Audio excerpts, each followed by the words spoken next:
네, 안녕하세요. 머니맨 김수경입니다. 올해는 어떤 재테크에 나서야 승산이 있을까요? 이런 고민들 아마 많이 하고 계실 것 같은데요.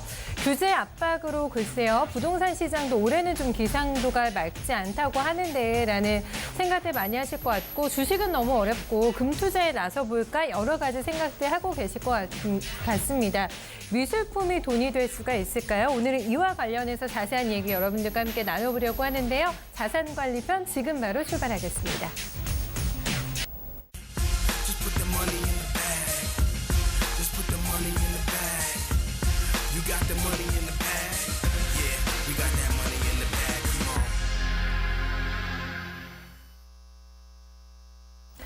네, 자산관리편 오늘도 최유진 이사와 함께 하겠습니다. 미술품과 관련된 재테크 팁을 오늘 저희가 드리려고 하는데요. 방송 보시면서 궁금한 점 있으시면 저희한테 언제든지 전화 주시면 됩니다. 전화 방송 끝날 때까지 계속 열어두고 있는데요. 02-325-8200번으로 문의 전화 주시면 되고요. SNS는 방송 끝난 이후에도 가능합니다. 언제든지 24시간 여러분들과의 소통 창구를 열어두고 있으니까요.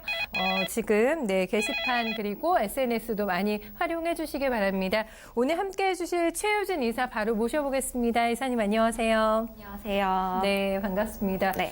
올해 시작된 지 얼마 안 된 것 같은데 벌써 2주나 지나갔어요. 그러니까요. 네, 쏜살같이 또 시간이 지나가고 있는데 어떻게 보내고 계세요, 요즘에? 사실 제가 이게 네. 한 20대 때 그 30대 분들이 저한테 얘기해 주셨던 게 네. 20대 때보다 30대 하루하루가 정말 빨리 엄청 간다. 빨리 간다라고 했는데 네. 막상 제가 30대 한 해 한 해 가다 보니까 네. 몸소 실감하고 있는 것 같아요. 이사님 진짜. 30대세요? 그럼요. 아, 진짜요? 앵커님, 몰랐어요. 앵커님 20대 아니세요? 네. 이러면서. 네. 어제 뭐죠 지금? 지금 갑자기? 시간이 빨리 간다. 그러니까요. 네. 네. 요즘에 바쁘시죠, 많이 또. 그쵸, 요즘 요즘에. 어떤 일 많이 하세요? 요즘에도 아무래도 이제 그 블록체인 관련해서 네. 그 행사가 또 이제 1월에 제가 이제 준비하고 있는 게 있어서 그런 쪽 부분으로 많이 하고 있고요. 네. 아무래도 이제 이쪽 시장 관련해서 좀 뭐 융합과 이제 상생의 그런 시대가 오지 않았나 이제 그런 쪽으로 많이 이제 바쁘게 가고 있고요. 그것뿐만 아니더라도 이제 개인적으로는 제가 얼마 전에 저희 또 강아지 생일을 지난주 생일 잔치 잘해주셨어요. 첫 돌을 맞이를 해서 네. 지나서 이제 또 등골이 힐 것 같은데요. 또 이제 저희 강아지와 부모님을 위해서 열심히 보내는 또 한 해를 보내보도록 하겠습니다. 네. 올해도 굉장히 열정적으로 또 한 해를 아마 보내시지 않을까 싶고 그러면서 저희도 같이 부자 될 수 있겠죠. 이사님과 함께 여러 가지 또 틈새 공략을 저희한테 많이 주실 것 같습니다. 오늘도 그러한 측면에서 굉장히 구미가 당기는 흥미가 돋는 지금 주제를 가지고 오셨어요. 네. 네. 미술품 투자, 재테크할 수 있다. 이 주제를 가지고 오셨는데 네. 근데 좀 신선하고 그렇네요. 네. 예. 사실 이 주제에 대해서는 제가 2년 전, 이제 벌써 2년이나 됐더라고요, 횟수로는. 네. 근데 2017년 11월자로 제가 이제 머니맨에서 한번 방송을 해드린 적이 있었어요. 2017 아트테크 년이요? 네, 관련해서. 근데 네. 이제 제가 이제 매주 수요일만 되면은 그 전날 늘 고민하는 게 워낙 이제 그 다양한 컨텐츠로 이제 편식하지 않는 자산관리 편으로 이제 찾아뵙겠다라고 약속하고 이제 이렇게 오랫동안 찾아뵙고 있는데 너무 다양하게 하다 보니까 네. 매주 고민인 거예요. 어떤 주제를 찾아뵈야 될지. 그래서 이제 과거에 했던 것들을 쭉 이제 살펴보다 보니까 그냥 한번 이제 이런 게 있다라고 하고 이제 짚어드리는 것도 중요하지만 네. 그거에 대해서 이제 트렌드가 어떻게 되고 동향이 어떻게 되는지 추이를 또 이렇게 살펴드리는 것도 굉장히 중요한 거잖아요. AS도 중요하잖아요. 그럼요. 예. 네, 그래서 실제로 이제 그때 한번 제가 아트테크랑 아트 이제 텍스라고 해서 미술품을 활용한 그런 이제 재테크와 네. 미술품을 활용한 그런 이제 절세 관련해서 재테크까지. 한번 예. 이제 그런 방법이 있다. 그런 거에 대해서 알려드렸는데 그 이후에 뭐 지금 거의 한 1년 반 정도가 이제 2년 정도가 지나면서 시장이 사실 얼만큼 더 성장을 했고 많이 변화가 있었을 것 변화가 같아요. 많았거든요. 네. 그리고 또 이제 어떤 부분들에 대해서 그때 이제 방송 못 보신 시청자분들을 위해서 아트테크를 할 때 이제 어떤 것들을 유의를 해야 되고 이제 텍스는 어떤 부분 관련해서 이제 활용을 할 수 있는지 네. 이런 이런 점들에 대해서 오늘 좀 자세하게 또 알아보도록 하겠습니다. 네, 저하고 그 당시에 같이 사실 머니맨을 하시지는 않았기 때문에 네. 어떻게 보면은 조금 더 두 번째 저희가 네. 자세하게 좀 들어가서 조금 더 얘기를 나눠볼 것 같은데 대충 아트테크 하면은 그래 감은 있거든요. 네. 미술품으로 재테크를 하는데 사실 주식시장에 옵션이라는 종목도 있고 합니다만은 막상 또 이제 하려고 하면은 많은 부분들이 굉장히 조금 낯설고 이럴 것 같아요. 네, 조금 더 저희 자세하게 들어가서 과연 내가 미술품으로 재테크 도전해 볼 수 있을까? 네, 요 좀 감을 더 잡아보는 시간을 가져보도록 하겠습니다. 1년 반 정도, 2년 가까이 시간이 지났는데 지금 하고 그때는 많이 다를 것 같아요. 일단은 국내 미술 시장의 현황부터 저희 좀 네. 봐주세요, 이사님. 네. 알겠습니다. 아무래도 이제 지금 큰 그런 숲을 한번 이제 보고 가야지. 왜냐면 작은 시장이 점차 작아지는 시장에 투자하는 것보다는 시장이 크고 있으면 이제 거기에 투자할 가치가 있는 거잖아요. 네. 이제 그런 것만큼 이제 2013년도부터 2017년 말까지에 이렇게 지금 통계 자료가 나와 있는데요. 이제 여기 표를 보시면 아시겠지만 거래 대금 자체만으로도 지금 우상향으로 지금 이게 그래프로 안 나와져 있고 이제 정량적인 수치로만 나와 있어서도 그렇게 확 이제 와닿진 않으시겠지만 네. 숫자로만 보시더라도 이제 계속적으로 이제 증가하고 있다라는 거를 보실 수가 있고요. 2017년에 앞자리가 바뀌었어요. 그렇죠. 그리고 네. 총 거래 이제 작품 수도 거래 금액과 마찬가지로 작품 수도 굉장히 많이 늘었고요. 네. 이제 이 부분 관련해서 좀 해석을 해봐야 되는 건데 실질적으로 이제 공공 영역에서 건축물 이제 미술 작품 있잖아요. 우리가 네. 이제 그런 부동산 시장 쪽이 이제 많이 활성화되면서 조경이나 이런 쪽으로 우리가 저도 몰랐는데 지나가다 보면은 그런 이제 그 건축물로 되어 있는 그런 미술품들 많잖아요. 우리가 되게 맞아요. 예. 그 해외에서도 논란이 됐던 게 그 사이에 그 강남 스타일이 이제 이런 모형으로 막 강남에도 이제 나와져 있고 지나가다 보면 저거 예술품이야 이러는데 흔해 보이는데 되게 그냥 돌덩이 같은 거나 이렇게 서 있는 동상인데 저 작품이 막 이제 몇십억 원에 뭐 이제 어마어마한. 같이 하는 네, 그런 맞아요. 것도 있는 것처럼 네. 그런 것들도 다 이제 이런 미술품에 들어간다고 보시면 되고요.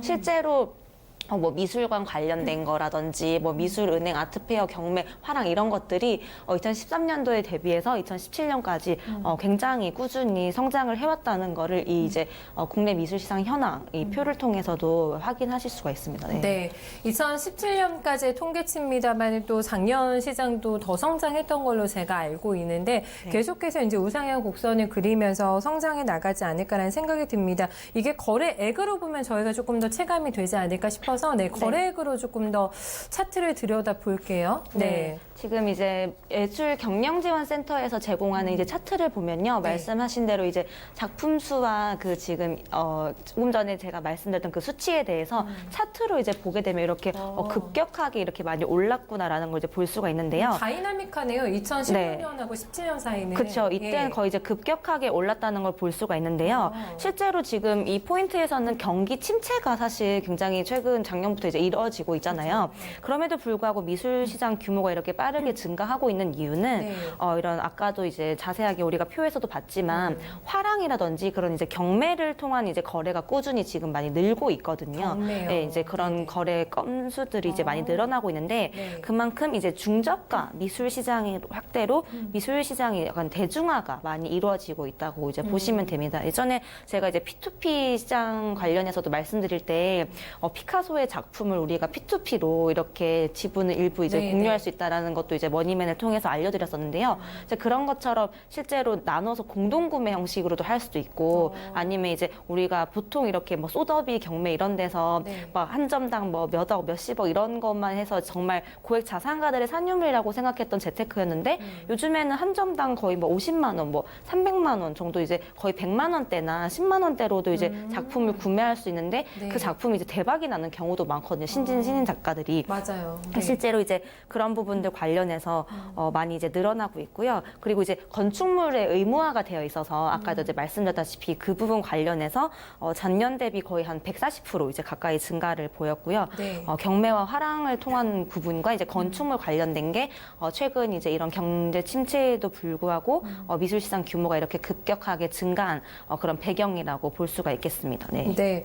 지금 이렇게 성장하고 있는 데는 충분히 그 뒷받침이 될 만한 요인들이 좀 많다라는 부분들까지 저희가 확인을 해봤고 네. 앞으로도 훨씬 더 큰 성장을 좀 볼 수 있겠다라는 미래까지도 함께 좀 그려보게 되는 네. 여러 가지 부분들이 좀 있었던 것 같은데요.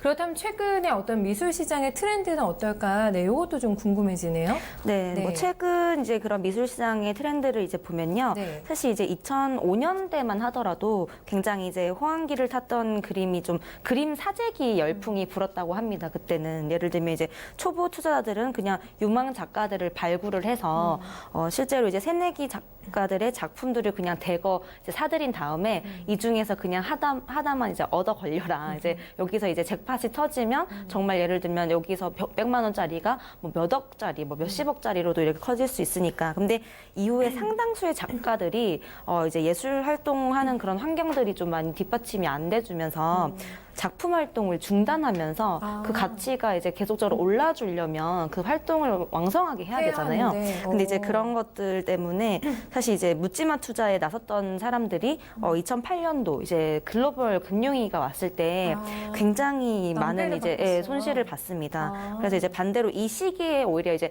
바닥에서 사실 이때는 미술품뿐만 아니라 바닥에서 뭐 주식이던 이제 뭐 부동산이던 사셨던 분, 총알 장전하셨던 분들은 정말 이제 큰 기회를 또 보셨잖아요. 그래서 바닥에서 판매를 판단해서 경매에 큰 손으로 부상한 이제 투자자분들이 이제 또 공격적으로 그 미술품을 매입을 하면서 굉장히 또 이제 시장이 회복을 하면서 쏠쏠하게 이 미술 시장의 투자 수익을 챙기셨다고 하더라고요. 네네. 최근 이 6년간 국내의 미술품 시장의 회복세를 이끌어온 좀 주인공은 단색화라고 이제 볼 수가 있겠는데요. 단색화는 세계적인 추상화 열풍과 이제 맞물리면서 해외에서도 이제 그 가치를 인정받고 있는데 실제로 이제 국내에서는 이 김환기 작가의 대표작이 2018년에 들어서 85억 원대. 로 지금 이제 1위에 보시면요, 서울 옥션 혹은 보통 우리 서울 옥션 하면은 네. 그 증시에도 지금 상장이 되어 맞아요. 이제 거래가 되고 있는 곳이잖아요. 네, 네. 실제로도 이 서울 옥션 같은 경우는 미술 시장의 성장과 더불어서 이 회사의 뭐 주가도 올라갈 것이다 이런 식으로 이제 애널리스트 분들이 많이 분석을 해주시는데 그런 것처럼 이제 많이 성장을 하고 있는데요. 거기서 이제 지금 약 홍콩 달러로 6,200만 달러. 그러니까 우리나라 하나로 85억 원인 거죠. 와. 한 점당 이제 저렇게 이제 지금 그 이제 호가를 달성하면서 경매에 낙찰이 되면서 세간의 이목을 끌기도 했는데요. 제가 아까 말씀드린 것처럼 2017년도 11월에 제가 말씀을 드렸을 때는 그때 김한기 작가님의 이제 작품이 그대로 우리나라에서는 1위였는데 네. 그때만 해도 60억이었어요. 그러니까 거의 지금 한 1년 반 25억? 만에 플러스가, 와. 25억 정도의 가치가 이렇게 뛰게 된 거니까 네. 굉장히 만약에 저 작품을 가지고 계셨던 분은 또 이제 우리가 이렇게 생각해 볼 수 있겠죠. 그러니까 건물 한 채 사실 그 그림 한 점이 미술품 한 점이 사실 60억이라는 것도 정말 대단한 거지만 그걸 가지고 몇십 년도 아니고 불과 이제 1년 반 사이에. 1년 반 사이에 네. 25억 정도 이제 가치 이렇게 올랐다고 하는 이게 것 저희가 자체는 뭐 수익률로 따지면 몇 %인가요? 그렇죠? 네, 그렇죠. 굉장한 이제 그런 수익률을 이제 그럼요. 보게 되는 네. 건데요. 사실 이제 해외 이런 화랑들도 이런 단색화 시장의 성장 가능성을 보고 이렇게 속속들이 이렇게 국내 시장에 이렇게 그 노크를 하고 있고요. 네. 사실 지금 1, 2, 3, 4, 5위가 다 김한기 작가 6위까지 그랬고요. 7위가 이승섭 작가님의 소. 네, 그리고 8위도 또 이제 김한기 작가님 거고요. 그리고 9위가 박소근 작가님의 빨래터. 네, 네. 거의 김한기 작가님이 거의 싹쓸이를 하고 있다고 이제 그러네요. 보셔도 좀 무방하고요. 네. 실제로 서울 옥션과 이제 K 옥션에서 거의 대부분의 우리나라 이제 미술품 경매 관련된 시장은 점유율을 서울 옥션에서 거의 58.63% 그리고 K 옥션에서 32.58%니까 나머지는 이제 우리가 뭐 아트데이 옥션이나 뭐 마이아트 옥션 이런 것들은 아마 마니악하게 좀 아시는 분들만 좀 아시고 네. 대부분 이 두 군데 옥션만 좀 많이 들어보신 분들이 많으실 거의 거예요. 과점이네요, 두 회사가. 네, 그래서 예. 보통은 이제 제가 오늘도 앞서도 말씀드리겠지만 추후 이제 말씀드릴 이제 그런 아트테크 관련해서 그 전에는 이런 경매 사이트 들어가서 이런 작품들이 굉장히 좋은 이제 안목을 거쳐서 좋은 평가를 가지는구나. 예를 들면 조금 전에도 1위부터 10위까지 보여드렸던 뭐 김한기 작가님이라든지 이제 뭐 이중섭 작가님, 뭐 박수근 작가님이라든지 이런 분들의 작품들의 그런 세계들을 보면은 어떤 작품들이 이제 가치를 가지고 많은 사람들이 수요를 원하는지 그런 것도 이제 볼 수가 있잖아요. 그런 감각을 좀 익히기에는 이런 이제 옥션 사이트랑 좀 친해지는 거를 많이들 이제 권유를 하시더라고요, 전문가분들이. 그렇겠네요. 아무래도 나 투자하고 싶은데 나는 잘 몰라 미술을 그리고 안목이 없어 이런 생각들을 하시기 전에 일단 자주 방문하시면서 이런 작품들이 있구나라고 조금 눈에 익혀두시면 훨씬 더 좋지 않을까라는 팁까지 함께 주셨는데 단색화였다면 국내 시장에서는 트렌드가 해외 시장은 어떨까가 또 이제 같이 궁금해지게 되는데 해외 쪽의 동향은 좀 트렌드 어떻습니까, 이사님? 근데 국내 시장도 굉장히 지금 2013년부터 제가 2017년까지를 이렇게 비교를 해드렸는데 굉장히 또 눈에 띌 만큼 그런 또 비약적인 그 성장을 했잖아요. 그럼에도 불구하고 사실 제가 이제 글로벌 뭐 분산 투자 이런 걸 늘 말씀드리면서 우리나라가 글로벌 시총의 뭐 2%도 채 안 되는 이런 걸로 제가 비교를 많이 드리는데 국내 미술 시장도 글로벌 미술 시장의 0.7%밖에 되지 않습니다. 굉장히 이제 작은 퍼센테이지거든요. 그래서 해외 미술 시장 동향을 보면요, 그 성장세가 또 어마어마한데요. 실제로 이제 그 세계 최대 미술 박람회인 그 아트바젤과 이를 후원하는 투자은행인 UBS가 있는데 거기서 이제 2018년 예술시장 보고서를 이렇게 내보냈는데요. 지난해 이제 세계 미술시장은 637억 원 달러로 전년보다 이제 12% 정도 이제 성장을 했고요. 실제로 이제 국내 시장은 제가 앞서도 말씀드렸다시피 전 세계 시장의 0.7% 정도로 1%도 채 되지 않는 그런 굉장히 작은 시장이라고 볼 수가 있겠습니다. 사실 레오나르도 다빈치의 살바도르 문디라는 그 작품 자체가 사상 최고가인 4억 5,030만 달러에 낙찰이 됐거든요. 그래서 세계적인 작품이 잇따라서 이제 경매로 그렇습니다. 나오네요. 낙찰되었다. 그래서 굉장한 거죠. 사실 우리나라의 그 아까 이제 김한기 작가님의 작품도 85억의 그 낙찰이 됐다는 것 자체만으로도 굉장히 대한민국 국민으로서 엄청난 자부심인데 사실 이 레오나르도 다빈치의 이 이제 사상 최고가에 대해서 이렇게 보게 되면은 아직까지도 우리나라 이제 미술 시장이 성장이 갈 길이 멀다라고 이제 느껴지게 되는 거죠. 물론 굉장히 훌륭하시지만. 그래서 이제 그런 부분들을 봤을 때 2008년도에 아까 이제 국내와 마찬가지로 굉장히 이제 글로벌 그 미술 시장도 그 금융위기를 겪으면서 많이 위축이 됐었습니다. 왜냐하면 다들 입에 풀칠하고 먹고 살기 바쁘지 이런 이제 예술적인 거라든지 이런 것들은 사실 뒷전이잖아요. 예술품이나 이런 것들은. 그래서 다시 근데 지금 10년 이후가 이제 돌아오면서 2000년대 초반 수준으로 되찾고 있는 게 좀 전문가분들의 평이라고 전체적으로 볼 수가 있고요. 그리고 또 재밌는 변화가 있는데 보통 우리가 미술품, 예술 이렇게 하면은 대부분 떠올리시는 게 이제 뭐 미국이나 또 유럽 쪽에 뭐 대형 박물관이나 이런 쪽이잖아요. 근데 2위가 원래 이제 영국이었거든요. 1위가 미국이었고요. 미국 미술 시장이. 근데 2위가 영국을 제치고 중국이 이제 세계에서 미술 시장의 2위로 차지를 했다고 합니다. 중국은 정말 예상 외인데요. 그래서 이 부분 관련해서 굉장히 좀 세계적으로도 그래서 우리가 보통 G2라고 하잖아요. 미국과 중국. 그리고 또 뭐 얘기하면은 외환으로도 환율로도 싸우는 나라. 그리고 이제 비트코인으로도 사실 이제 미국과 중국이 또 싸워서 지금 최근에 이런 또 사단이 났었고 또 미술품 가지고도 지금 1, 2위를 계속적으로 다툰다고 하는 걸 보면은 진짜 그 G2의 위력을 또 세상 여러 시장에서 우리가 느낄 수 있는 이런 것들을 볼 수가 있고요.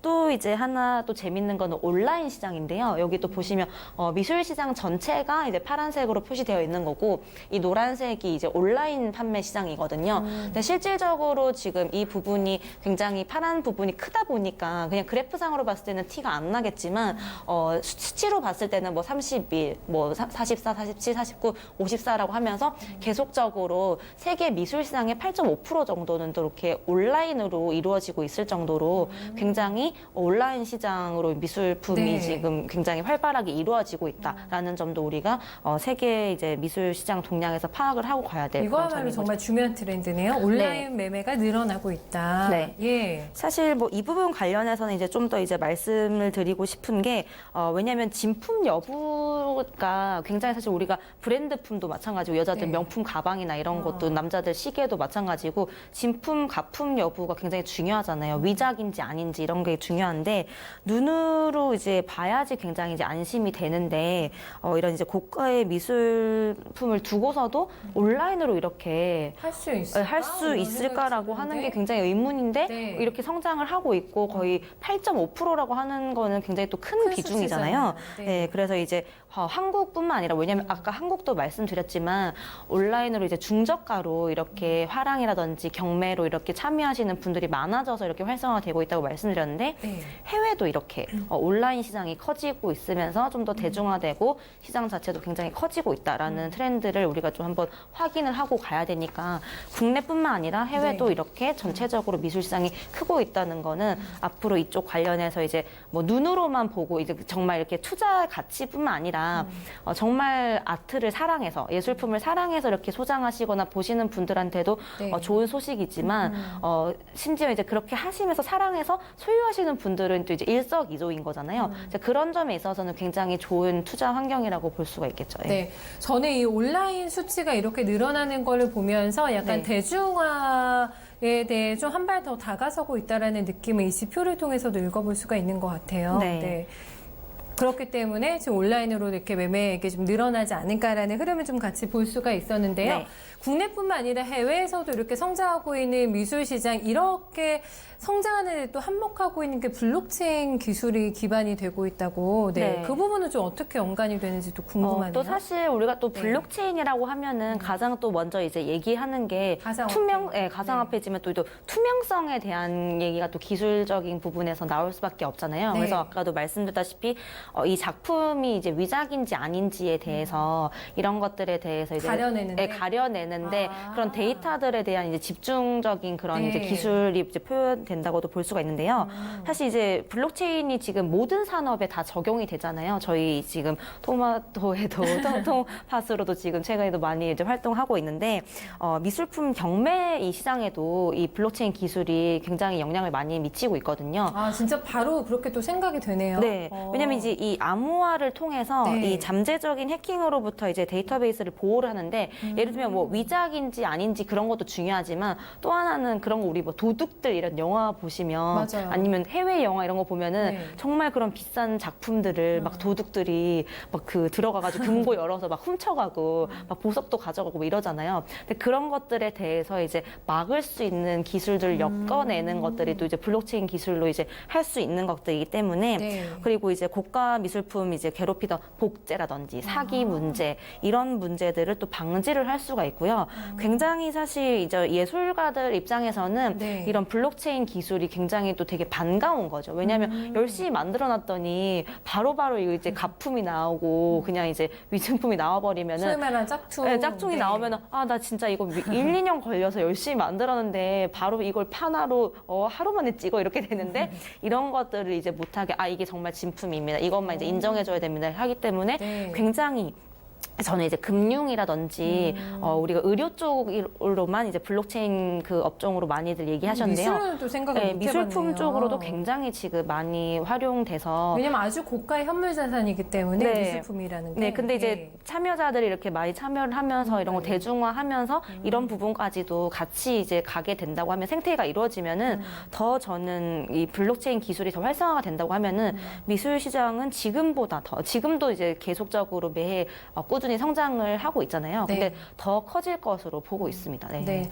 사실 위작과 관련된 뭐 많은 뉴스들을 또 접하게 되면서 네. 그런 부분에 대한 리스크를 항상 생각하셨을 것 같은데 블록체인 기술과 이렇게 또 접목이 돼가지고 저희가 추가적인 어떤 성장을 도모할 수 있는 네. 또 하나의 좀 부분이 되지 않을까라는 점까지 확인을 한번 해봤습니다. 본격적인 그러면은 어떻게 활용을 해야 될까? 아트테크에 대한 얘기를 이제 저희가 본격적으로 해봐야 될 것 같은데 네. 어떤 개념인가요? 아트테크는? 네, 아트테크는 이제 말 그대로 이제 미술품, 그런 예술품을 이제 구매를 했을 때 저작권의 수익에 대해서 이제 나눠받고 일정 기간 후에 인수를 이제 받아서 매매를 하면 시세 차익을 받을 수 있고 카드 결제까지 이제 가능한 신개념 재테크로 이제 아트와 재테크의 합성어인데요. 아트테크. 네, 좀 더 네. 이제 좀 더 포괄적인 개념으로 얘기하자면 작가의 미술 작품이나 뭐 디자인 가구, 뭐 요즘엔 파나 공예품 이런 전반적인 그런 예술 작품에 투자를 하는 그런 행위라고 보시면 범위가 됩니다. 되게 네. 넓네요. 가구도 그쵸. 있고 뭐 파나도 네, 있고. 보통 우리가 생각하면 그냥 벽에 걸려 있는 그런 되게 비싸고 고풍스러운 그냥 그림만 생각하시는데 약간 건축물도 얘기해 주셨고. 네네, 그게 아니라 우리가 진짜 생각해보는 그런 여러 가지 그 하여튼 작가의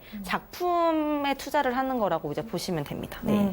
아트테크의 가장 큰 장점으로 내세울 수 있는 부분들은 어떤 것들이 있을까요? 네. 이제 아무래도 사실 가장 이제 큰 게 그 현물 투자로 그 안정적인 이 자산을 우리가 확보를 한다라는 거. 그러니까 예를 들면 그런 거 있잖아요. 그러니까 투자를 했을 때 주식이라든지 이런 것들은 물론 그 회사가 계속 승승장구하면 배당도 받고 거기에 대한 시세 차익도 보지만 정말 최악의 경우에 회사가 이제 없어지거나 상장 휴지 조각, 폐지가 상패되고 충분히 휴지 될수 조각이 있고. 되면은 네. 정말 아무것도 가질 수가 없는데 이 미술 작품에 대해서 만약에 아까처럼 이제 2003년도에 막 사재기 열풍이 있어서 국내에서 사셨지만 가치는 안 오를지언정 그래도 이 작품에 대한 거는 계속적으로 남잖아요. 사라지는 건 네, 아니니까. 사실 뭐 그런 작품이. 부동산도 사실 그런 의미에서 많은 분들이 네. 부동산 그래도 사라지진 않잖아. 땅이 없어지진 않잖아라고 해서 부동산과 주식을 막 비교하면서 투자를 이제 많이들 하시잖아요. 가치가 떨어질 네. 수는 있어도. 네, 그런 부분 관련해서 안정적이라고 많이 보시고요. 맞아요. 그리고 네. 두 번째로는 부유층의 전유물로 여겨지는 미술품 소장의 기회. 근데 이제 예를 들면 저번에도 말씀드렸다시피 네. 피카소에나 작품에 투자하자라고 하면은 굉장한 부자인가 보다 하지만 거기에 지분의 아주 일부라고 일부만. 해도 네. 근데 이제 그런 것처럼 뭔가 그림에 투자를 한다, 예술 작품에 투자를 한다라고 하면은 굉장히 그 정도로 여유가 있는 사람이라고 보통 생각을 하잖아요. 그쵸. 왜냐하면 이런 아트에 투자를 하는 거는 보통 우리가 주식이나 부동산이나 다른 데 다 투자를 한 다음에 네. 정말 많이 낳는 뭐 유동자금이라든지 그런 예비 여유 자금으로 투자를 하기 마련인데 그렇다고 생각하니까 다들 이제 이런 거에 대한 과시 효과도 저는 좀 있는 것 같고요. 장점. 과시욕이요? 네. 아. 뭐 과시 효과 근데 사실 뭐 더 좋은 거죠. 사실 뭐 그런 효과는 나쁘다고만 또 볼 수 없는 게 다들 가지고 싶어 했는데 부자들이나 이런 부유층만 가질 수 있었던 거를 대중화해서 가질 수 있다라는 점 그런 게 보편화되다 보니까 미술 시장 자체도 많이 커지게 되고 인식도 달라질 네, 것 같고. 그렇죠. 왜냐하면 이게 네. 해외 시장만 커지고 국내 시장이 침체되어 있으면 굉장히 문제인데 아까 동양 말씀드렸던 것처럼 국내 시장도 해외 시장 성장하는 거에 발맞춰서 같이 성장하고 있기 때문에 네. 그런 부분 관련해서는 굉장히 대중화가 좋다고 보여지고요. 그리고 세 번째로는 이 저금리 시대에 이제 작가와 저작권 수익을 나눠서 투자를 할 수 있기 때문에 이 가치가 좀 더 극대화된다고 이제 할 수 있는 그 장점이 있습니다. 네. 여기 아트테크에 나설 때도 저희가 중요한 어떤 점검 포인트들이 있을 것 같아요. 어떻게 네. 잡아주실까요, 의사님?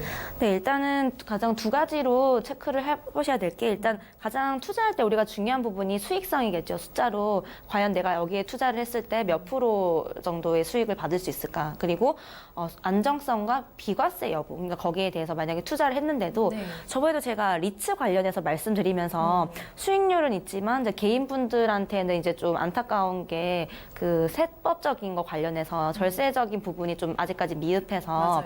네. 근데 그런 부분 굉장히 중요하잖아요. 그래서 아트테크 하실 때도 수익성과 안정성 그리고 비과세 여부를 비과세. 꼭 점검을 하셔야 됩니다. 네.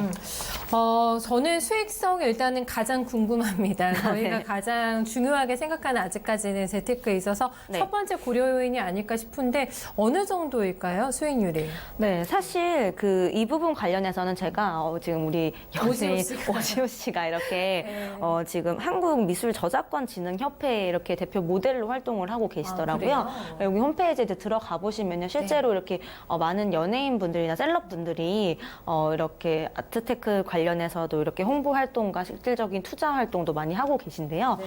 여기 보시면 뭐 세금 없이 은행 이자의 5배를 받는다. 뭐 안전한 재테크, 미술테크, 아트테크 뭐 이런 식으로 해서 평균 수익률이 12%라고 하는 거는 보통 제가 이제 저번에도 설명드렸던 그런 P2P 투자랑 비슷한 수익률을 가지고 있다고 생각을 하시면 제 됩니다. 생각보다 되게 높은 것 같아요. 수익률이. 어느 정도로 생각하셨어요? 저는 투자를 했을 때는 아닐 거라고 생각을 했거든요. 네. 근데 하지만 꽤 뭐 높네요. 회사채보다는 좀 높은 그 정도로 생각하셨나요? 네네. 네, 근데 생각보다 높죠. 게다가 네, 비과세라고 맞아요. 하니까 네. 굉장히. 예. 그리고 실제로 이제 조금 전에 보여드렸던 그 협회, 한국미술저작권진흥협회의 네. 자료에 따르면요, 세계 미술품의 20년간의 연평균 수익률이 10.7%에 달한다고 합니다. 와, 네, 그래서 높네요. 이제 국내의 10년의 수익률은 연평균 24%고요. 세계가 그렇고 국내는 24%니까 굉장히 국내 시장이 그렇게 그만큼 급성장하고 있다는 걸 보여줄 수가 있고요. 생존 작가의 작품을 잘 고르면 여기도 중요한 포인트는 생존 작가. 생존 작가예요. 생존 작가. 네, 뭐 생존 작가. 신진 작가라든가. 네, 그게 아니라 왜냐면 계속적으로 작품 작품 활동을 활동을. 왕성하게 하고 있는 아. 생존 작가의 작품을 잘 고르면 네. 비과세로 수익률을 극대화할 수 있습니다. 근데 하지만 사실 여기서도 보여지다시피 이 홈페이지 들어가 보시면 뭐 은행과 이 아트테크를 이제 비교를 해서 사실 은행은 은행하고요? 저축이고 네. 아트테크나 우리 보통 이제 재테크는 투자는 이제 손실이라든지 리스크를 반영한 거잖아요. 네. 원금에 손실이 있을 수 있잖아요. 그렇죠. 네. 그래서 뭐 예를 들면 적금이랑 비교를 해놨는데 뭐 계약 예를 들면 만기를 1년으로 봤을 때 투자금 가치 뭐 1억 원 정도로 봤을 때 수익률 뭐 요즘에 뭐 2.2% 정도 준다고 하잖아요. 근데 네. 여기에 또 비과세가 아니면 예금 이제 이자 소득세 뭐 15.4%가 또 떼지겠죠. 근데 거기다가 아트테크는 연평균 한 12% 정도, 좀 보수적으로 그래 한 10% 정도 잡는다고 쳐도 맞아요. 최종 수익이 뭐 이 네. 정도, 그리고 위탁 운영 수익 뭐 이런 것도 따로 이제 발생이 하게 되는데요. 실질적으로 여기 나와 있는 당구단 표시 나와 있는 것처럼 아트테크는 월마다 납입하는 투자 상품이 아니라 일시적으로 저 정도 투자를 했을 때 이제 카드 결제로 저렇게 뭐 300만 원부터 최소 금액이 정해져 있네요. 네. 아. 미술품 구매가 가능하기 때문에 네. 굳이 뭐 1억 원 이렇게 아니라 아까도 말씀드렸다시피 요즘엔 중저가 그런 이제 작품들도 굉장히 많이 나오고 있기 때문에 많더라고요. 예, 네. 거기 관련해서도 이렇게 추가적으로 수익이 발생할 수가 있기 때문에 하지만 이제 이거는 예시인 거고 뭔가 픽스된 게 아니잖아요. 그러니까 여기 또 현혹되시면 안 될 게 또 이렇게만 해놓으면 사실 그럼 누가 은행에 요즘에 적금을 맡겨라고 하는데 사실 또 여기에 또 함정이 있는 게 저거는 이제 우리가 가장 좋은 평균 수익률을 냈을 때 저렇게 아트테크를 하는 거고요. 안목이 좀 부족하신 분들, 네. 그러니까 모든 작품이 저런 수익률이 나오진 않겠죠. 그렇기 때문에 섣부른 투자를 하시기보다는 아까 말씀드렸다시피 서울 옥션이라든지 K 옥션처럼 이제 우리나라에서 가장 대중화되어 있는 그런 경매 사이트를 통해서 미술품 경매라든지 온라인 경매를 통해서 충분히 이런 감각이라든지 이런 기르시고. 작품들이 그런 안목을 기르신 다음에 이런 투자에도 좀 진행을 하시는 게 낫지. 사실 이 수익률로만 봤을 때는 굉장히 그 현혹이 되지만 유혹하고 있지만 누구나가 다 저렇게 이제 수익률을 낼 수 있다는 건 아니기 때문에 그런 부분 관련해서는 좀 감각을 익히신 다음에 이런 것들도 아트테크를 활용하시게 되면은 네. 굉장히 이제 은행에서 이제 예적금만 하시는 것보다는 안정적으로 이제 예술품도 소장도 하시고 수익률도 저렇게 보실 수 있는 그런 좋은 기회를 아트테크를 통해서 하실 수 있다라고 네. 이제 정리를 할 수가 있겠습니다. 그리고 특히나 아주 큰 자금이 아니더라도 네. 일단 투자를 하실 수가 있기 때문에 이런 고수익의 가능성을 보는 거죠. 무조건 다 담보되는 건 아닙니다만은 안목을 기르고 특히 이런 관련 분야에 종사하고 계신 분들 같은 경우 조금만 더 관심 가지고 이걸 재테크로 활용하시면은 좋겠다라는 생각이 듭니다. 워낙에 좀 문외한이신 분들보다는 조금 더 유리하지 않을까라는 생각도 함께 가져보게 되는데 네. 저희가 약간 수치적인 측면에서 메리트를 좀 많이 봤던 것 같아요. 네. 네. 아트테크가 가지고 있는 굉장히 많은 장점들을 보셨을 것 같은데 네. 어떤 것들이 더 있을까요? 사실 굉장히 또 여러 가지 매력들이 많지만 일단 뭐 먼저 가장 중요한 게 네. 일단 되게 우아한 재테크도 아니겠습니까? 일단은 보통 저번에도 이제 설명해드린 적인데 다른 재화들은 보통 우리가 가장 감가상각이 많이 되는 게 네. 외제차 같은 것들은 뭐 사고 나면 거의 바로 반값으로 이제 떨어진다고 보시면 되잖아요. 네. 근데 이런 미술품이라든지 이런 예술품들은 잘 고르면 시간이 지나면서 이렇게 감가상각이 되는 게 아니라 가치가 상승한다는 그런 굉장히 또 좋은 매력이 있는 것 같고요. 완전 반대 개념이네요, 그렇죠? 네, 일단 시간이 뭐 지나면서 그렇죠. 일단 뭐 첫 번째 이런 매력은 이제 이거는 뭐 그리고 두 번째로는 또 이런 작품을 이렇게 감상을 하면서 미적 유의를 즐길 수 있는 거. 예를 들면 사실 뭐 외제차라든지 이런 것들은 투자 수단은 아니지만 그래도 보면서 아 내가 돈을 열심히 벌어서 저런 걸 샀구나 하지만 감가상각이 되잖아요. 근데 예술 작품들은 이 작품 너무 아름답다. 나한테 힐링이 된다. 뭔가 영감을 준다라고. 이 정신 건강에도 네. 이로운 투자네요. 하면서도 근데 맞아요. 얘가 뭐 한 5년, 10년 뒤에는 얼마나 되어 있을까 이런 행복한 이제 희망회로나 행복회로를 돌리면서 또 소장을 하시게 되면 또 이제 그런 것도 굉장히 좀 좋은 것 같고요. 물론 결과에 따라서 맞아요. 달라지겠지만 그래도 이제 소유하고 있는 한 그런 정신 건강에 굉장히 또 이로울 것 같고요. 네. 네, 미적 유의라는 저희가 되게 고상한 단어를 썼는데 제가 약간 오늘 이사님의 의상이 평소와는 좀 다른데 속으로 생각을 하고 있었거든요. 네. 오늘 주제와 맞게 또 의상 선택도 하신 거죠? 네, 사실 뭐 처음에는 그럴 생각이 없었다가 네. 오늘 저녁에 방송 주제가 뭐더라라고 이제 생각을 하다 보니 아침에 이제 미팅 나오기 전에 이렇게 또 코디를 해봤습니다. 센스. 네, 감사합니다. 그렇게 바로 봐주셨네요. 미술관에 가셔도 네. 네, 어울릴 만한 복장으로 다양한 스타일을 소화하시는 네. 이사님 또 의상에 제가 눈길이 가네요. 또 네. 미술 작품이 감상하는 여자야? 네, 제목 아주 또 이렇게 재미있게 좀 달려 있는데 그 네. 외에 좀 여러 가지 또 부분들을 저희 살펴볼까요? 네. 실제로 이제 여기 이제 잘 써주셨는데요. 네. 나 미술작품 감상하는 여자야. 이렇게 하시면 스토리가 있는 낭만적인 뭐 상속유산이다. 뭐 미술품은 대부분의 재화와 다르게 이렇게 감가상각이 잘 나타나지 않는데요. 오히려 이제 감가상각보다는 올라가는 경우도 많다. 그래서 시간이 지날수록 가치가 올라가는 경우도 많고 분산 투자 효과도 누리실 수가 있는데요. 미술품의 가치가 올라가면서 주식이라든지 뭐 금, 부동산 등과 같은 투자 및 재테크 수단의 하나로 지금 인식이 되고 있는데요. 네. 하지만 이제 작가의 그런 인적 리스크라든지 과도한 마케팅으로 인한 가격 거품 형성 시에는 가격 하락하는 경우도 있습니다. 이것도 굉장히 중요한 게 저도 이제 이 아트테크에 관심을 가지면서 많이 알아봤었어요. 네. 그래서 이제 작가분들 일부러 이렇게 스타 작가를 만들기 위해서 에이전시들이 따로 이제 붙는 경우가 있더라고요. 그래서 이 부분 사실 굉장히 중요한 포인트인데요.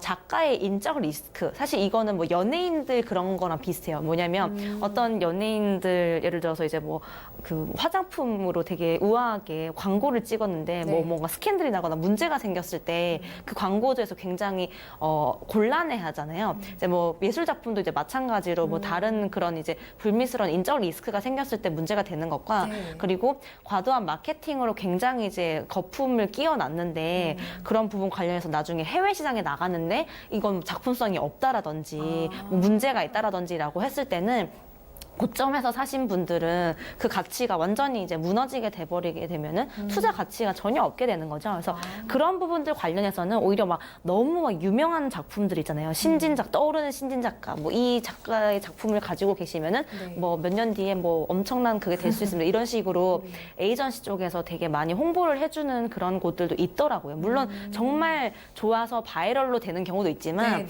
아니나 의도적으로 되는 경우에는 이게 진정한 투자가 아니라 그런 쪽으로 우리가 뭐 상술에 약간 놀아나는 그런 걸로 이제 잘못된 투자를 하실 수도 있으니까 아트테크 하실 때는 그런 부분들 좀 유의해야 된다고 그런 이제 갤러리 같은 거 운영하시는 관장님들도 좀 팁을 주시더라고요. 네. 네. 그러니까 이제 프리미엄이 과도하게 붙어 있는 작품도 있는 거예요. 뭐 마케팅이라던가 그렇죠. 네. 그런 것들로 인해서 가려내기가 사실 힘들 수가 있기 때문에 네. 요거는 정말 주의해야 되는 저희가 부분이지 않을까 하는 생각이 드네요. 그쵸. 네. 하지만 전반적으로는 이렇게 오래 묵혀두면은 더 가치가 올라간다. 전반적으로 가치 상승에 대해서 포인트를 많이 조금 잡아주셨는데 네. 조금 더 구체적으로 현황을 좀 볼까요? 네. 일단 좀 더 구체적으로 살펴보게 되면요. 일단은 뭐 그 어떤 식으로 이제 우리가 가져가야 되는지 한번 보면요. 미술 작품의 가치가 어떤 식으로 올라가는지 한번 살펴보면요. 2015년에 세계 미술 시장의 수익률이 거의 한 10%에서 15% 정도. 그때도 높았어요. 네, 라고 보시면 되고요. 같은 기간에 코스피 지수의 상승률인 2.7%에 5배에 달했습니다. 그래서 또 지난 10년간 세계 미술품 경매 시장은 무려 300%의 폭발적인 성장세를 기록했다고 이제 볼 수가 있겠는데요.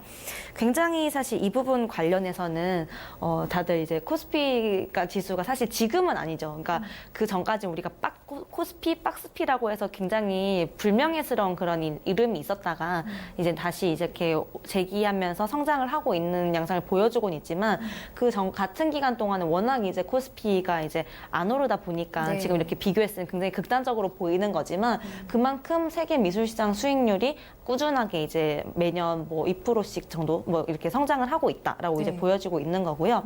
실제로 이제 지금 지난도 이랬지만 앞으로도 지금 제가 보기에는 더 대중화되고 있다라는 게 앞서도 말씀드렸다시피 최근 이제 국내외 동향 자체가 네. 중저가 쪽 위주로 온라인 위주로 화랑과 이제 경매 쪽 관련해서 굉장히 커지고 있기 때문에 더 성장이 커지게 될 것 같고요. 일단 그리고 미술품 가격 결정 같은 경우는 궁금해요. 네. 사실 이 부분 관련해서 가장 되게 궁금해 하시잖아요. 가격이 맞아요. 어떻게 결정되는지. 일단 작가와 개별 작품의 기준에 따라서 달라집니다. 예를 들면 이 작가분, 저도 되게 재밌었던 게 어떤 작가분의 전시회를 가면은 이 작품은 되게 단조롭고 뭔가 색이 덜 써져 있고 디테일이 덜 들어가 있으니까 쌀 거야. 그러니까 쌀 거일 텐데 굉장히 그런 게 더 비싸고 엄청 막 디테일하게 들어가는데 오히려 더 가격이 그런 부분 나고 이래서 도대체 어떤 기준으로 이제 가격이 매겨지는 건가 되게 의아했던 적이 있었는데요. 그 작가의 뭐 경력이라든지 전시 이력 그리고 시장에서 평가. 전문가들의 네. 평가? 그러니까 아무리 그걸 공을 들였다고 하더라도 네. 시장에서 이건 너무 뭐 예를 들면 조잡스럽다든지 오히려 이건 너무 여백의 미를 너무 잘 살려서 이거는 굉장히 고평가를 주겠다라고 하면은 그렇게 되는 거예요. 그리고 미술사적인 가치라든지 그런 컬렉션 보유 기간, 그러니까 예를 들면 이 컬렉션을 어떤 기간, 예를 들면 굉장히 유명한 곳에서 갤러리에서 이거를 가져갔다 그러면 야 이거 거기서 가져갔대라고 하면은 또 그러면 너도 나도 이렇게 가지고 싶어하는 그 또 인간의 욕구가 있잖아요. 유명한 사람이 가져갔다고 그것도 하면은. 이제 기준이 하나 되네요. 근데 사실 보유기간. 근데 이 부분 관련해서 되게 중요한 거는 네. 스타트업이라든지 어디 투자할 때도 우리가 네. 기관 투자할 때 어디 투자했는지 보잖아요. 그런 거랑 마찬가지인 것 같아요. 어디서 투자했는지를 보고 또 이제 왜냐하면 그 사람들이 안목이 괜히 이런 데 투자했겠냐 그런 잘하는 전문가들을 따라가는 거죠. 그래서 그런 부분들 관련해서 이제 가격이 이제 결정이 되는데요. 그렇군요. 네, 그래서 네. 작품의 크기라든지 뭐 소재, 뭐 주제, 작품 이력, 뭐 희소성 같은 것도 굉장히 가격 책정에 많이 반영이 되는 요소들이기 때문에 사실 우리가 이제 뭐 환율이나 뭐 기름값 이런 여러 가지 경제적 관련해서도 가격에 미치는 여러 가지 변수들이 굉장히 많잖아요. 그래서 미술품도 그냥 단정적으로 하나로만 판단하는 게 아니라 여러 가지 이런 그러네요. 고려해야 될 부분들이 많기 때문에 네. 결코 쉬운 영역이라고는 절대 할 수가 없겠다고 볼 수 있죠. 네. 그럼요. 저희가 점점 들어갈수록 수익률을 보고 너무 좋아했는데 점점 리스크라던가 여러 가지 이 골라내는 선별 안목이라던가 좀 많은 부분들이 준비가 돼 있어야겠다라는 생각이 드는데 중요한 거는 그럼 어떻게 또 구매를 해야 되는지 그런 부분에 대해서 조금 더 구체적으로 저희 알아보도록 할게요. 네. 일단 또 이제 그리고 우리가 체크를 해야 되는 부분이 어디서 사냐 그런 미술품 관련해서 또 굉장히 중요하잖아요. 그럼요. 저도 네. 이제 뭐 금 투자할 때도 많은 분들이 문의하시는 게 금은 어디 사는 게 제일 좋나요? 하면 이제 뭐 은행에서 사야 되냐, 뭐 아니면 종로 금은방을 가야 되냐, 뭐 이런 얘기를 많이 하시는데 그림도 마찬가지거든요. 그래서 갤러리나 그런 아트페어 등에서 1차 시장이라든지 경매를 통한 그런 2차 시장으로 이제 그 두 가지로 분류가 되거든요. 그런데 사실 1차 시장에서는 주로 이제 떠오르는 그런 신진 작가분들, 그래서 남이 미처 발견하지 못했던 그런 주옥 같은 그런 작품들을 굉장히 싼 가격에 우리가 구매를 할 수 있는데요. 근데 이제 갤러리랑 작가가 협의를 해서 가격을 책정하기 때문에 2차 시장에서는 거래되는 미술품들에 비해서 가격이 굉장히 이제 주관적인 경향을 띈다는 특징이 있고요. 그리고 2차 시장인 우리가 경매를 통해서 거래되는 미술 작품은 1차 시장에서 거래되는 것보다는 좀 고가인 경우가 많다고 보여요. 가격 차이가 많이 나나요? 도매와 소매라고 그냥 보시면 돼요. 한번 이렇게 끼었다고 보시면 되는데요. 경매에서 거래되는 작품들은 대부분 이제 유명한 작가의 작품이기 때문인데요. 경매에서 이제 거래되는 작품은 언제, 뭐 어디서, 얼마에 거래되는지 다 공개가 되거든요. 뭐 우리 보통 이제 얼마에 낙찰됐다 이런 것들이 기사에도 이슈가 되기도 하잖아요. 그래서 이 때문에 이제 작가가 작품에 따라서 어느 정도 가격대가 형성이 됐고 재판매도 상대적으로 좀 쉬운 편인데 기존 가격이 높아서 시차액을 크게 보기는 거죠. 그래서 사실 이런 부분 관련해서는 신진 작가, 그래서 제가 초보자분들한테 이제 많이 얘기 듣는 거는 경매로 이제 하시는 분들은 좀 고가 투자해서 예를 들면 뭐 10억으로 했다가 이게 1억만 올라도 1억에 대해서 시세 차익을 보는 건데 소액으로 가지고 계신 분들은 이제 2차 시장에서 그렇게 소액으로 투자를 해서 경매 시장에서 하기가 좀 쉽지가 않잖아요. 그래서 1차 시장을 통해서 그런 신진 작가의 그런 주옥 같은 작품들을 좀 발굴해내는 그런 걸로 루트를 한번 가져가 보시는 것도 좀 좋은 방법일 것 같고요. 그리고 이제 미술품 투자 비용에 대해서 그럼 처음에 언제쯤 얼마 정도로 시작하면 좋나라고 얘기를 할 때 전체 이제 가진 금액이 아까 이제 여유 자금이라고 했을 때 이제 여유 자금이 한 10% 그리고 연봉의 뭐 10% 안쪽이라든지 처음 시작할 때는 500만 원 이하로 시작을 하시는 게 좋다라고 이제 많은 전문가분들이 얘기를 해주고 계신데요. 아주 크게 부담되는 금액은 아니네요. 네. 그래도 뭐 상대적으로 저렴한 작품에 투자하는 게 좋다고는 하지만 그래도 너무 싼 거를 이제 하다 보면은 싼 게 또 비지떡이라고 싸다고 무조건 또 좋은 건 아니잖아요. 너무 싼 걸 가지고 있는데 그 작품의 가치가 너무 없다 보면은 가지고 있다고 해서 나중에 가치가 오르지 않는다고 하면 투자로서의 전혀 매력은 없는 거니까 좀 소액으로 안목을 조금씩 늘려가는 그런 게 굉장히 또 중요하다고 볼 수가 있고요.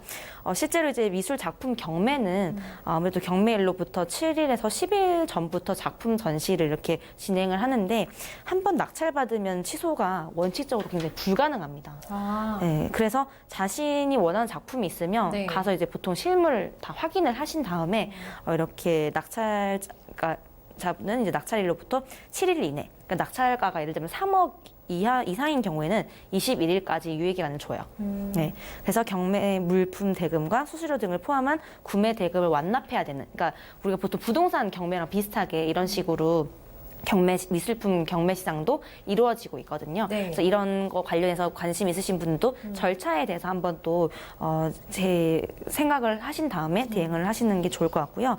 그리고 작품 구매 요령 같은 경우도 전문가분들 통해서 이제 얘기를 들으면 재테크를 위해서라면 한 30대, 40대 분들 지금 생존하고 계신 그런 작가의 작품. 한참 왕성하게 활동하는. 네. 어느 정도 너무 어리지도 않고 이제 어느 정도 전문성을 쌓아서 이제 활동하고 계시는. 그리고 고 미술이라든지 유명 현대 미술 작품이 이미 너무 비싸기 때문에 아까처럼 그럼 레오나르도 다빈치의 작품 이런 거는 너무 비싸잖아요. 그래서 초보자가 구입하기 해서 시차익을 노리기는 너무 어렵기 때문에 젊고 유망한 작가들의 작품에 기대를 거는 것이 굉장히 좀 좋다고 하더라고요.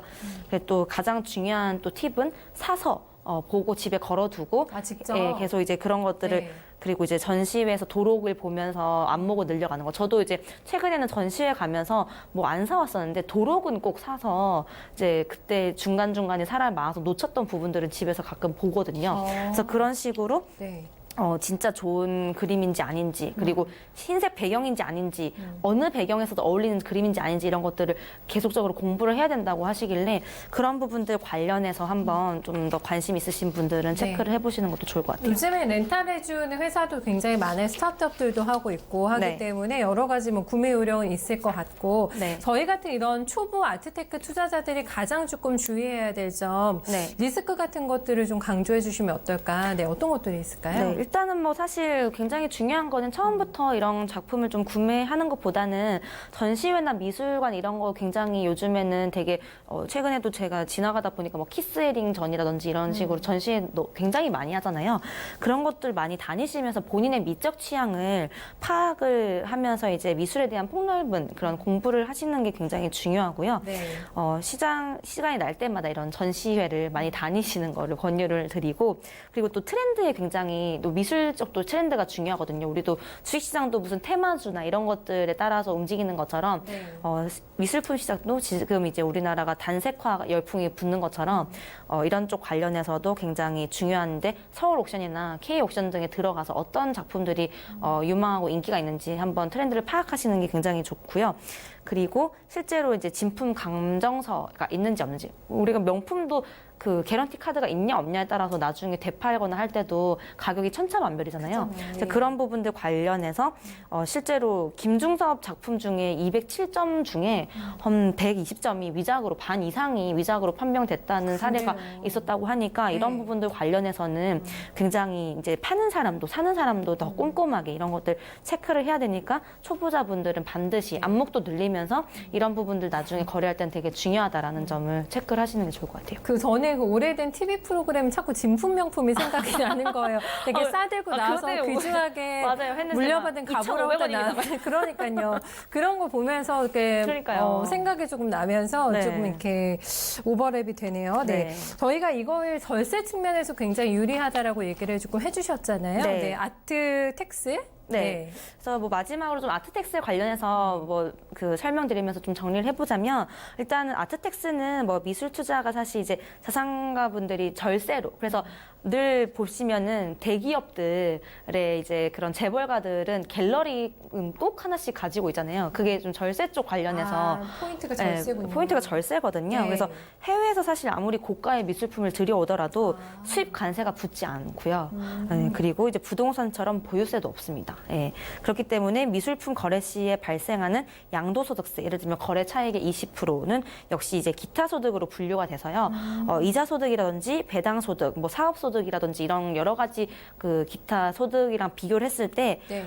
굉장히 높지 않은 수준이거든요. 그래서 미술품은 감가상각이 거의 없고 시간이 흐름에 따라서 가치가 상승하기도 하지만 이런 식으로 세무 혜택, 실제로 이제 뭐 렌탈 비용 송금 사직 같은 경우는 법인분들 컨설팅할 때 많이 이제 쓰는 방법이고요. 그리고 뭐 자본 이전 그리고 뭐 초과 소득 관련해서 비과세, 뭐 자본 이전도 비과세 그리고 공간의 갤러리화 이게 이제 아까 개인분들도 가장 이제 매력이 큰 게 네.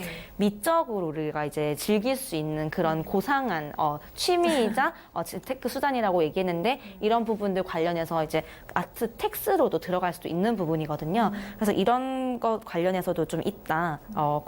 그 미술품 렌탈 서비스를 통해서 세무 혜택을 받으실 수 있고 비과세 이제 자본 이전 및 초과 소득이 발생한다는 그런 컨설팅으로도 활용이 되고 있다라는 점은 아마 이제 기업 이제 운영하시는 분들이라든지 병원 운영하시는 분들은 아마 알고 계시는 대표님들도 많이 계실 거예요. 그래서 그런 부분들도 같이 활용해 보시면 좋을 것 같아서 잠깐 설명해드렸습니다. 정신적인 뭐 안정을 도모할 수 있고 나의 건강에 도움이 된다면 굳이 저희가 아주 큰 수익이 나지 않더라도 그거야말로 정말 또 얻어갈 수 있는 수익이 되지 않을까라는 생각을 조금 해보게 되는데요. 네. 역시 뭐 공짜 재테크는 없습니다. 이것도 그렇습니다. 발품 많이 팔아야 될 것 같고 네. 공부 정말 열심히 해야 될 것 같다 이런 생각이 조금 드는데 마지막 정리 좀 해보고 저희 순서 마무리 지을게요. 네, 사실 이제 뭐 제가 2017년 11월에 방송해드렸고 또 이제 오랜만에 오늘 또 이제 아트테크 관련해서 말씀드렸는데요.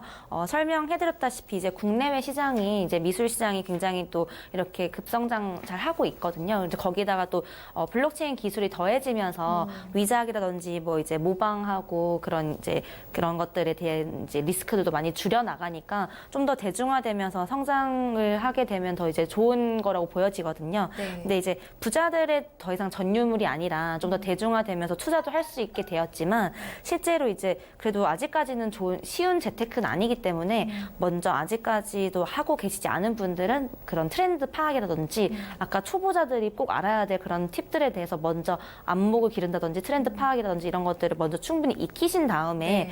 관심 가지면서 지켜보시면 꼭 좋을 것 같습니다. 네, 알겠습니다. 이사님 오늘도 수고 많으셨습니다. 좋은 얘기 잘 들었습니다. 네, 감사합니다. 네, 올해는 새로운 저희가 취미 생활도 만들어 나가면서 또 재테크할 수 있는 또 하나의 좀 공부를 해봤던 것 같습니다. 아트테크 쉽진 않네요. 좀 많은 부분에 대한 준비가 필요할 것 같고 좀 공부를 해야지만 또 승산이 있는 재테크 투자 수단이 되지 않을까 싶은데요. 관심 가지고 또 올 한 해 관심 있게 지켜보시면 좋지 않을까요? 오늘 아트테크로 해서 자산관리편 꾸며드렸습니다. 내일은 7시에 저희 보험편으로 다시 찾아뵙습니다. 많이 찾아와 주세요. 네, 여기서 인사드리겠습니다. 고맙습니다.